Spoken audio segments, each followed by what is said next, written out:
How would you like to live here in this 3D printed habitat for 1 year with almost no contact with the outside world? If that sounds like a good deal to you, you may be just what NASA is looking for. They're recruiting people right now for simulated Mars missions, and you don't even need to leave the planet. The goal is to mimic the challenges of living on Mars, specifically relating to health, both physically and psychologically. The first mission is set to begin next fall. For 1 year, 4 people will live in this 1,700 square foot 3D printed habitat called Mars Dune Alpha at NASA's Johnson Space Center. Inside are 4 private quarters. Yes, everyone gets their own room. There's workstations, medical stations, and an area to grow food. There's 2 bathrooms and a fitness area. The ceilings are vaulted, and that was done for a very specific reason. The idea is to avoid all those spaces looking the same, hopefully making for a more comfortable living experience and keep people from, going crazy. The habitat is being printed by a company called Icon. If that sounds familiar, it's the same company that helped create the world's first 3D printed community in Mexico. All of our work on Earth has prepared us to deliver this project. That's Icon CEO Jason Ballard. He told me that even though the habitat is here on Earth, it's pretty close to what humans will probably live in when we eventually get to Mars. We're using construction methods and construction materials that are as faithful as possible to the way that we would probably have to do it if we were going to build long-term shelters and habitats on Mars. That means they're using the same printers they use for Earth structures, which print with a material Icon calls lavacrete. But they've modified the lavacrete formula to more closely match the geology and color of Mars rock.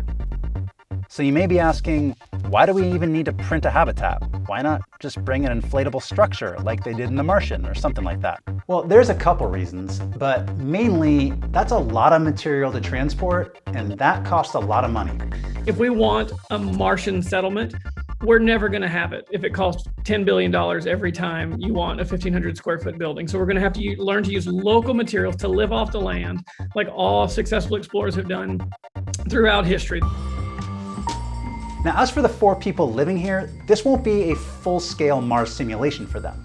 I mean, they'll still be breathing Earth's atmosphere, and NASA won't be simulating different gravities or anything like that. What we are changing is they will be isolated and confined for 1 year with their crewmates. Now that's Dr. Grace Douglas. She says even though the 4 explorers will be living on Earth, they'll still basically be living like they're on the Red Planet.